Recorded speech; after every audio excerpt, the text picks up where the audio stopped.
Today, we're going to learn how to create car survival AI videos. Let's get started. We're going to copy this prompt. You'll find the link in the description and pinned comment, and send it to ChatGPT. It will suggest 10 ideas for creating the video, and we'll choose one and send the idea number to ChatGPT. Then, it will create everything for us. Now, to create the video, we're going to copy the image prompt. We'll go to the Google Flow website, click on New Project, then click here and choose Image 9:16, Nano Banana 2, and X1. Then we'll paste the prompt and click Send. After the image finishes generating, we'll go back to ChatGPT and copy the Video 1 prompt.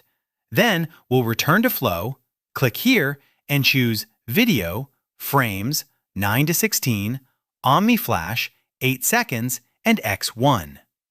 Next, we'll click on the image, select Animate, paste the prompt, and click Send. Once the video is finished, we'll go to the last frame of this video and click Save Frame.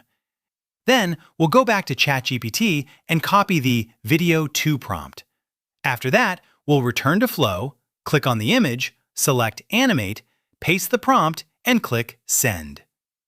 And that's it! We finished the tutorial. Goodbye!